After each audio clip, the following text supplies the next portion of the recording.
Hi everyone, this is today's live session on how to create an internal shift to live a powerful life. I'm going to be joined by my co-host Abhay Thakkar soon. I'm just going to wait to patch him in. So if you could just wait for a few seconds while I get my co-host in, Abhay. Here we go.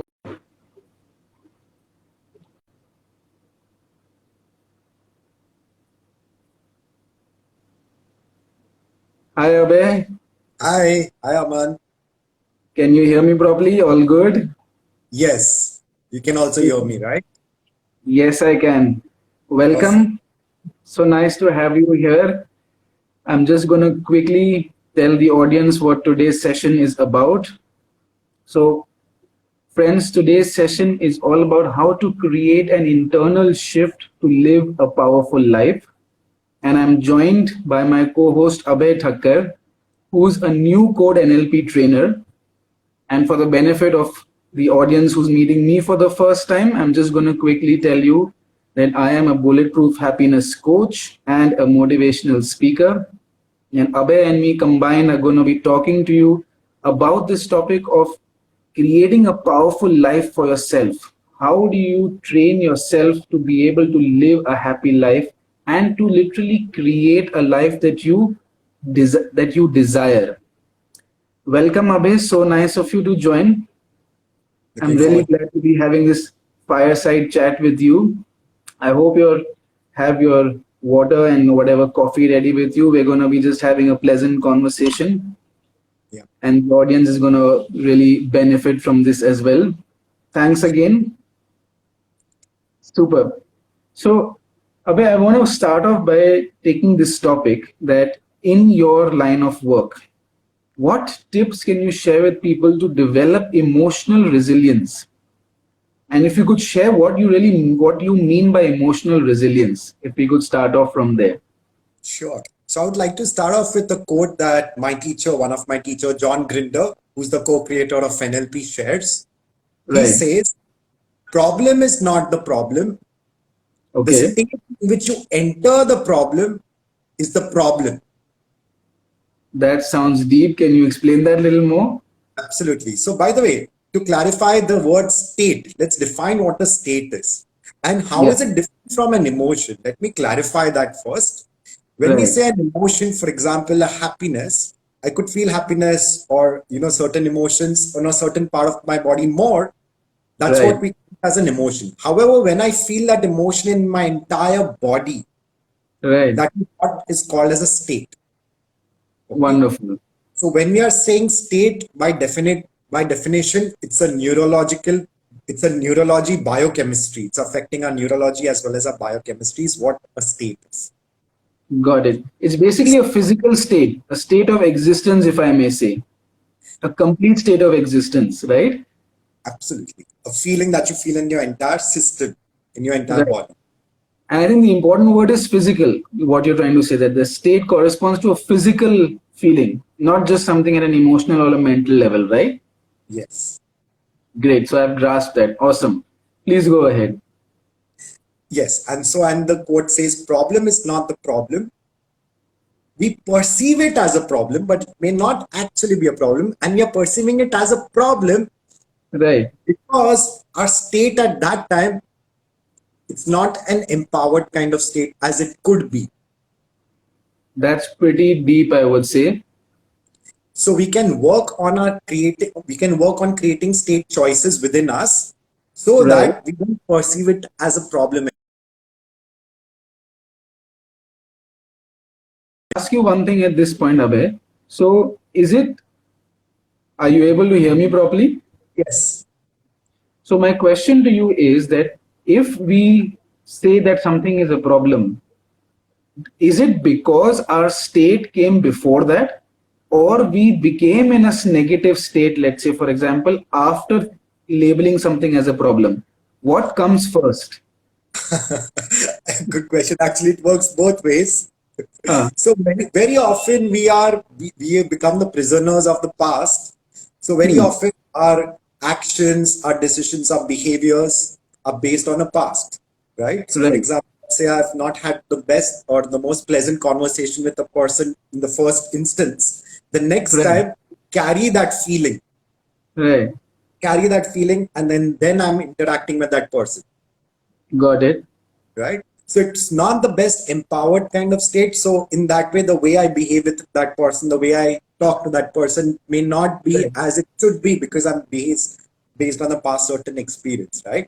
So it's Got again it. working with our state and creating state choices. And very often we are operating based on the past. So we are reacting rather than responding. Super. I absolutely agree. This is one of the main things that I share with my tribe also, my entire bulletproof happiness tribe. And the way I describe it to them is that you are responsible for creating your own reality in any situation. I'll repeat that. It's you who is creating your own reality in any situation. Just like you said, a problem becomes a reality when you say it is a problem. Otherwise, it just remains a blank event. Let's say a neutral event, Absolutely. neither good nor bad. In fact, we theoretically we have the power to say that even something which previously we thought of as bad might also be labeled as good. We do Correct. have the power to do that. So, but I say you have to move at this slowly. I mean, don't, if something bad happens with you, I don't tell people to start, thinking about saying, no, it's a label. So let me put a good label. Start slowly, Yeah. stepwise, make the shift slowly. Absolutely. Right. So first we got to acknowledge, and we don't need to lie to ourselves. So it's not like, Right. oh, this is bad. Don't say, okay, it is good because it is not good. Okay, fine. So it's okay to acknowledge. So for the first step comes of acknowledging what it is. It is Correct. that whatever feeling, that emotion that we are feeling, we got to Right. acknowledge it. Otherwise, we are just suppressing it. It's not the best and the most ideal way. So we got to express it in a constructive way, and then it Right. gets transformed in a much more positive way. And the way to transform it is to actually see the learning behind it. So Okay. what have you learned behind? What have you learned from it, which will enhance your quality of your life in the days, weeks, and months to come when we are coming across similar situations. Right. So thereby we are transforming. Super. So another tip, basically, as I understood, is that we must accept our emotions even if they are negative in that sense. Absolutely. So, just for the benefit of the audience, what we're talking about right now is how can we improve our emotional resilience? And the tip that we have just come to a conclusion on is that you must accept your emotions even if they are slightly negative. Trying to fight a negative emotion is basically futile, and so is suppressing it. Making, am I catching what you're saying correctly, Abhay? Yeah, super. Any other tips? And first, and going back to my question, what exactly is emotional resilience according to you? Okay, so first it's about acknowledging what it is. So firstly, Right. not fighting against the reality because reality it is what it is. Right. Very often we try to kind of run away, fight or flight kind of mechanism. We either try to fight it and then it Right. does not change how much ever we try to fight it. Okay, this XYZ person does not change. He or she is always never listening to me, never listens to me, and so on and so forth. Okay, and then we get into that Right. kind of, so it becomes our reality, and then we keep manifesting more and more of such kind of such kind of realities because we've already fed it to our mind that this is what it is. I mean, this is what the person will never change, the person never listens to me, and so then Correct. we keep manifesting because our behaviors are based on that, right? Got it. Then it's about, okay, saying, okay, so yes, this is how I'm feeling in this particular situation. Acknowledging and where we are feeling that in our body, where do we feel, for example, anger, wherever we are feeling sadness, vis-a-vis about that situation, where are we feeling it in our body? Acknowledge the Right. feeling that we feel in our body, and we Right. can vent it out constructively. So maybe to a therapist, coach, counselor, healer will help you to, kind of express it in a certain way. Let it Okay. out. Don't bottle it. Besides that, writing journal or any kind of phase which helps you to firstly express it in a constructive way, and thereby then getting into the learning, as I said. So if you are getting Okay. into the learning, it will enhance your emotional resilience because now you know how to deal with similar kind of situations in the future. Got it. You're no longer, okay, as I was saying, bound to the past, oh, before this person. So you're more on the lines of, okay, what can I do now? Got it. More on the lines of what have I learned, and now what can Right. I do about it? Super. So, is it right to say that emotional resilience is a way of looking at your emotions such that they do not impact you too much? Either Yeah. whether they do not impact your behavior too much, in both cases, even if the emotion is a very happy one or a positive one, or if it is an emotion of sadness or negative or some negative emotion like anger, you basically become resilient and you do not get too over impacted by these emotions. Is this a correct definition of emotional resilience for you? Yes. Super. Now, I just wanted to add on a few things from my side to this. What I share with my people in my happiness tribe about how to tips in terms of developing emotional resilience, the very first thing that I share with them is to understand that it is you who creates that emotion. First thing, most people feel that an emotion is like an automatic thing, and if somebody, for example, is rude with them, it's totally fine to begin to become angry and want to maybe even take some form of revenge. But it is us and our thought which creates that emotion within us. So when we realize that, then it's almost like reclaiming your power, because then you don't feel like you are subject to something. You realize that ultimately there are some steps between an event happening and you becoming triggered in some way. You are responsible for creating that emotion. It is just that we are not consciously aware of this. This is the Absolutely. first thing that I share with people, right? Now, the second thing I share with people, and this is really profound, this is something that changed my life forever. And it goes this way. It's this line. I would ask the audience to please listen to this closely. The line is that you, at most, are the creator of your thought, but you are not the thought. Same thing goes for emotions. You, at most, are the creator of the emotion, but you are not the emotion. So, an example to understand this is that the next time somebody feels angry, what they should do is take a step back and repeat this to themselves. I am having an angry experience. I am not angry. Making sense to you? I am having an angry experience, but I am not angry. It's just a way to understand what I was trying to share. So, Absolutely. clubbing what you said and understanding about state and understanding that a problem is defined only as a problem if you are in that state, and clubbing it with this fact that you are the creator with your emotions. I think these are some amazing tips that people can start using to developing emotional resilience. Wouldn't Absolutely. you I say love so? points. In fact, if I may, I can add a couple of things to it. Sure. You said I am not the emotion, right? So you can even Correct. add not this particular, I'm not anger in this moment in time. Super. Makes Yeah. sense. Make it more present moment oriented. Yes. That's Lovely. one point. Great. And other point also, I found it very beautiful, which you said, we are not, it's as if we are actually you can say in charge of our emotions. We do not really realize that, but we're in charge Correct. of it. So I can give you a certain example. So if I need to take a ball, okay, Right. and if I kick the ball, it will go a certain distance and you can Right. measure distance, right?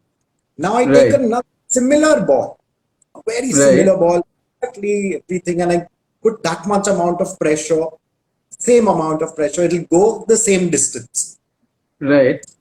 But now, all due respect to animal lovers, just for the sake of examples, but if I to take, let's say, a cat, okay, and so it will have a certain response, of course, not the most pleasant one. It will Abhi, have can a I ask you to repeat that once more? I think there was a slight break over there. Could you just repeat about the animal? Yes. So I said that with all due respect to animal lovers, this is just for the example's sake. Okay. Just for the example's sake, if I take an animal, let's say I take a cat. Okay. If I take Right. a cat, if I kick the cat, it will have a certain response. Correct. Now, take another cat, same breed, same size, everything. and I give, Right. and I kick the other cat also, it Right. will have a different response. It will not have the same exact response, right? Absolutely. So now if you have to compare the response of the ball and the cat, it is, I mean, the ball exactly it had the same response. The cat had a different response, right? Correct. So now if you were to say what's the difference between the cat and the ball? The difference is the ball is a non-living thing and Correct. the cat is a living thing, Right. right? The living thing can have a different response, but the True. ball, non-living, has the same response. True. We we as humans are living or non-living. You're We are, living. but in spite of living, we act like the ball. The same response we have in the same situation. Every Correct. time, every time my XYZ person says this particular word with this particular frown, I have the same response. Right. Every time the person brings up the same topic, I have the same response. You know, Right. our responses are so predictable, like the ball. Right. Same response, but we are living, just like the cat, we are living. So we have the state choice. We can choose our response. Absolutely. Very powerful. Very powerful, Abhay. I would like to give you a big high five for this. This word that you have chosen, the word choice, is something that we have, but we just do not realize. That is why we keep on saying, oh, my life is so bad. That's why I am so disturbed. That's why I'm so sad. But here it goes. All participants, everybody who's live with us, please understand this very carefully. Abhay said this, and this is something that I mention in all my happiness master classes also. The first mistake that you make in your happiness is that you don't realize that it is a choice. Let me repeat that for you. You don't realize that your happiness is a choice, and it is not dependent on your environment, no matter how hard you might find this. And if this is irking you right now, it's good, because if it doesn't irk you, you won't imbibe this. You should feel a little uncomfortable hearing this, because this is what will create that shift within you.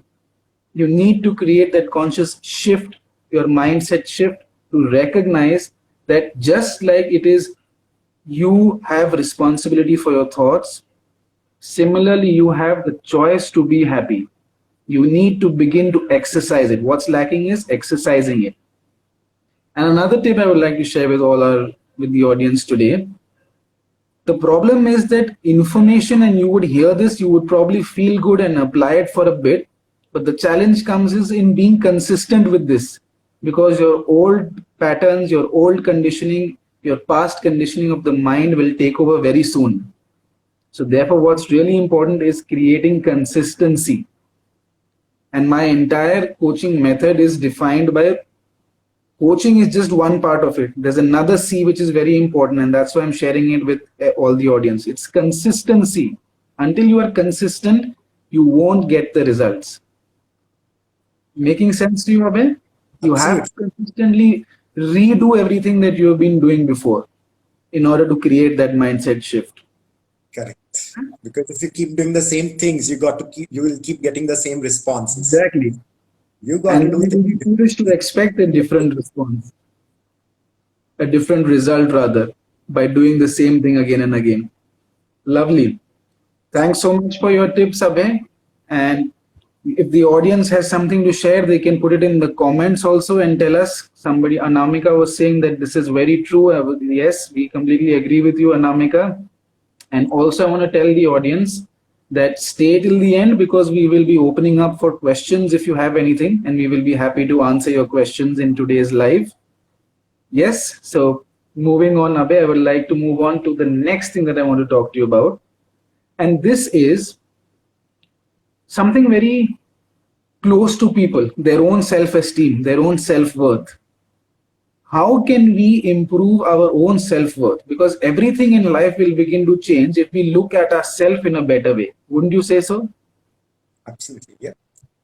So how, I open the floor to you to answer, how do we improve our own self-worth, our own self-esteem? Yeah, before that, I would like to share an interesting thing I'd come across somewhere. So what that person had taken was, he had taken a dollar note, okay, I don't know, Okay, $100 or something, and he asked someone, would you like this dollar note? And that right. person like, of course, it's $100. Of course, I would like. And the person crushed the dollar note and then asked that, would you still like the dollar note? Person's Right. like, yes, I would still like the dollar. And that Right. person crushed it more, crushed it more. He's kind of not crushed it, crumpled it more. Would you still like the dollar note? The other person like, yeah, I would like it. And then that person stamped, put it down and then stamped on this dollar note, stamp. Would you still like it? I was like, yeah, I would still like it. Right. So the point is, similarly, like even for us, the value stays, right? The value of the note, in spite of whatever has happened to it, it's still Very stuck, true. Very right? true. Similarly, with us also, the value stays. So Correct. irrespective of what people say, what people do, our value remains as is. It's only Absolutely. us that we are choosing to degrade our value. So if Superb we example. choose to degrade our value, then obviously the self-esteem reduces. So again, we are choosing that our self-esteem, we are choosing our self-worth based on what the external happens now, what people are Correct. thinking, people are doing. Our self-worth is very often then getting measured with what's happening externally. Correct. I have a question at this point, Abhay. Why do people subconsciously or unconsciously need so much validation from an outside source? And why is it that their own opinion of themselves literally has no value? Okay, firstly, there is a concept in NLP called as meta programs. Okay. Okay. So the concept, of course, there are many meta programs. One of them is internal frame of reference and external frame of reference. In Okay. psychology, it's as internal locus of control and external locus of control. So where the external is based on what people are saying, people are thinking, we are actually measuring ourselves, like our self-worth, our decisions, our behaviors is based on what external people are saying. That's Right. external frame of reference. Right. Internal frame of reference is when I just know I've done a good job. I just know, yes, I'm satisfied. Okay. So with And it's external, coming from inside, like you said, right? yes, Internal. yes. So for example, you can ask a person, so how do you know you've done a good work? Some people are like, well, I got some positive reviews. Oh, some people told me I've done a good job. That's how I know I've done a good job. So obviously they have an Right. external frame of reference. And an internal Right. frame of reference, people will be like, well, I just know I've done a good job, you know? So that's an Correct. internal frame of reference. So there are people who, of course, we can have a little bit of both. And there could be like a percentage, 70% of this, 30%, and it could also depend on context on a certain Right. situation. Right. However, a lot of people then tend to have more of an external frame of reference, and this could do more harm than good. Correct. So then what do we do about it? So then what we can do about it is we can actually create our own measurements of Okay. knowing when we've done a certain task well. So we have Right. to create our own certain internal criteria to know when we've done a good job. That's how Okay. we can actually move from an external frame of reference to an internal frame of reference. Super. I think this correlates with one of the things that I share in my coaching sessions, which is you need to start celebrating your own small wins. Celebrate your own small wins a little bit more. What happens is that most people, the mind is designed in such a way that it will focus on things that they are not good at. And it will literally blind them to the things that they are good at. And if you can recognize this unconscious mistake that the mind makes, and if you can realign, if you can realize that, okay, if I'm not good at something, I'm also good at something. Everybody is good at something. Yes or yes? Do you agree? There will be not a single person on this planet who will not be good at least something. Somebody is good at writing, somebody is good at speaking, somebody is good at being analytical, somebody is good at just writing. You have to celebrate the small wins and pat yourself on the back. Just recently, I did this with one of my coaching participants. He was going through this thing that at work he continuously needed external validation.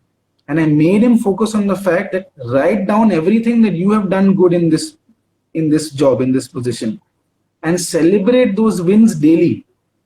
And it began creating a big shift within him. So, like you were saying, a balance needs to be created eventually. One should not become completely immune to what somebody is saying also, but you must first validate and then let that opinion go inside of you.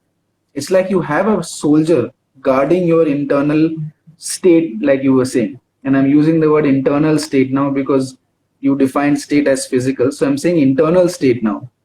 There is a guard available, and that guard is in your control. If you allow, for example, if I say, Abhay, you are useless, you can smile and discard that. Or you could say that, I am useless. Anybody will come and say you're useless and you'll just take it in.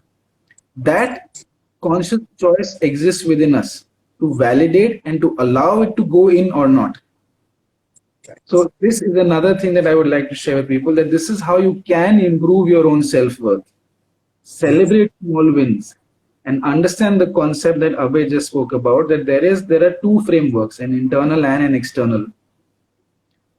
Begin to focus on your internal framework also. Making sense? Did I grasp what you also said, Abhay? Criteria within yourself to know when you've done a good job instead of always searching something external. Absolutely. So Shenaz says micro wins, it will also raise your dopamine levels. Absolutely. Your dopamine levels will rise when you feel good about yourself. In fact, this reminds me of something else. I follow a very intuitive approach. So Abhay, I'll just share with you that this thought that came to me, that people in relationships should first be in a very loving relationship with themselves. And if they're in a very loving relationship with themselves, all their relationships in their life will flourish. Not just talking about a romantic relationship, any kind of relationship. Because if they are able to see themselves in a good light, then they will also be able to do that for others. Otherwise, there will always be a lack within them. Correct. Yeah? Super. Yeah. Great. So any other tips, Abhay, for developing self-esteem? Anything else that people can do? Sure. So one of the things that we take for granted often is our postures and our gestures, Okay. So, in fact, if you wish, I can take you through a small exercise, and whoever's watching can also do this exercise. Sure. If you wish. So what I invite you to now do is just look down. Okay. This way. Look down. And as you're looking down, think of one thing that you're mildly upset about. Mildly, okay? Mildly feeling irritated. So as you're looking down, you're thinking about that thing. Look down, look down. Keep looking down more and more. Yeah, looking down continuously. So keep looking down. And as you're looking down, think about one small thing that you're mildly irritated about. And whoever is also watching can do this particular exercise. And you're looking down, you're thinking about one thing that you're mildly irritated about. And as you feel that, you felt something, okay? You might have felt that. Now what you have to do is, now as crazy as it may look and sound, but what you have to do is you have to look up, keeping your back straight, look up and just smile. And just keep smiling and smiling as you're looking up, and keep smiling.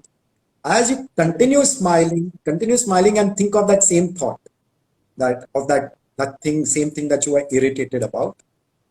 Think of that, but continue smiling as you're looking up with your back straight. And when you feel differently, you can look straight. Otherwise, you'll send me a bill of neck pain. Good. Okay. Yeah, I did feel a difference. I would like to understand the scientific part of this, though.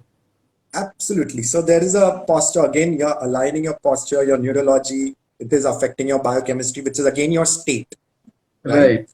You're speaking about self-esteem. You're again speaking about certain states that are not the most resourceful states. Right.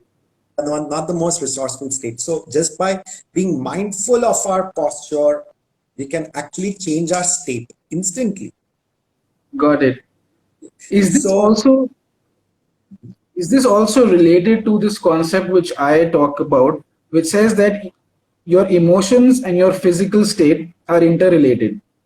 And although your emotions most of the time precede your physical state, but because they are interrelated, you can actually do reverse engineering.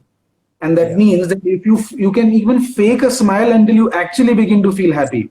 Is it similar to that concept? Yeah, correct. So some people say that if you go and stand in Superman pose on a balcony, your confidence begins to go up. Correct. Is it the same thing? Yes. So changing your physical state in order to change your physiological state almost. Correct. Yeah. Super. That really makes sense. I'll give you a big high five for this. This is a very super tool that we can use. Thanks so much. And I'm sure the audience is also Made a note of this. Great. All right. Now, I think I'll move on to the final thing that I wanted to share with you. Yes, Shana says fake it till you make it. It actually works. It is a concept. Right. Super. So, how can we experience happiness, Abhay? In your understanding, in the work that you do as an NLP trainer, how is it possible for us to actually experience happiness?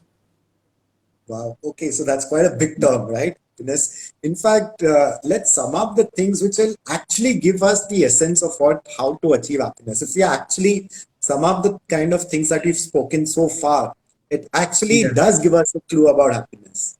So, for example, Right. we spoke firstly about, about the self-esteem through which you can have just by ensuring you also have an internal certain state of reference instead of focusing on an external frame of reference. We spoke about that. We spoke Right. about ensuring our physiology is the way it could be much more empowered. Our state could be much more empowered by being Right. mindful of our physiology. We spoke about Right. that. We also spoke about how the fact that we react rather than respond, and we react based on the past experiences Right. by being in the now, by acknowledging the feelings, venting it out in a constructive way, and Right. thereby responding and not reacting. And these are 3, 4 things actually does give us a clue of happiness actually. Right. So you can add. I mean, you are in fact the happiness coach. So I would love to listen from you. You should be speaking more about this. I would love to hear from you. Sure. So, one secret which I like to share with everybody is that if you want to experience happiness, the simplest thing that you need to do is realize, listen closely, everybody, realize that you are already happy. In other words, or first, let me repeat this for you. You are already happy. Or, in other words, your natural state of existence is of joy and happiness. It is only when we listen to the mind too much that we begin to lose this state. And when you lose it, you don't actually lose it, you just become unconscious of it. Because at all times, no matter how disturbed you are, how bad you are feeling, how angry you are feeling, that state exists beneath all of that. Your state of being happy and being peaceful exists beneath that. And one proof for you is that no matter how angry you are, no matter how disturbed you are, whether it takes you 1 day or 1 month to get over that anger, it does eventually subside. It depends how fast you do it. That depends on several factors, but at some point it does subside. And if something is not permanent, that means if your anger is not permanent or your intensity of anger is not permanent, can it be the ultimate truth? Is my question to people. Anything that is not permanent, can it be the ultimate truth? It's a very introspective question. And if you ask yourself this, you will begin to realize and feel that yes, there is something beneath all of this. This state of happiness and this state of eternal joy does exist beneath all our emotions. In fact, our emotions are always subject to duality. That means they are always ranging, they're in a state of polarity, moving from happiness to sadness. But beneath all of that is something what we term as happiness, which is actually eternal joy. So to sum it up, if you want to experience happiness, you need to begin to silence your mind. The more you are able to silence your own mind and the noise that you create, then all these emotions will begin to subside and your natural state will come up to the fore. It's like saying, imagine an ocean. If an ocean is still, then that is your natural state of eternal joy. The moment your mind starts waking up and creating thoughts and putting realities on different things, putting labels rather, that this is bad, this is good, this person is mean, this person is bad, this event is bad, then that emotion creates ripples on top of it. And those ripples make you forget that state of stillness. And at some point, those ripples will subside on their own. And where will you come back? You will come back to that state of steady peace, calmness, and joy that we began with. I hope that made sense to you, and I hope that was, Really yes, profound. So it's like, in a way, you are saying that, happiness is our essence. it is. It is your very natural state. It exists at all times beneath everything that you are currently experiencing. And you lose that state because your mind takes over. Or rather, let me say, the waking consciousness mind takes over. Because everybody has that higher state, that higher mind, which is in sync with this state of peace and happiness that we spoke about. So when you are able to silence this lower mind, which is in in uh, in some terms it is also called the ego mind, which takes you away from your truth. If you are able to detach from your ego mind, you will realize that you already are happy, which is what I began with. So I just made a full circle, right? Very profound. Thanks for sharing. Super. I am glad it made sense to you also. Once again, the trick over here is to not just leave knowledge as knowledge or leave it as a wisdom bite. Practice, practice, practice, and make it consistent. This is the most important thing which is part of my coaching method. I hold people accountable to and to be consistent in order to get results. Otherwise, it's like taking one step forward but two steps back. Yeah. Yeah, You got to practice, practice, practice. absolutely. Lovely. This has been a super conversation with you, Abhay. And if there's something that you would like to add on, please feel free. I'll also ask the audience that if you have any question, you can put it in the comments, or you can even join us in this live by sending a request to be live with us and ask your question. We'll stay here and wait for you for a few seconds. And in the meantime, I would like to say to Abhay that it's been a real pleasure to have this conversation with you. I've learned a lot in this session myself. Thank you so much for taking out this time.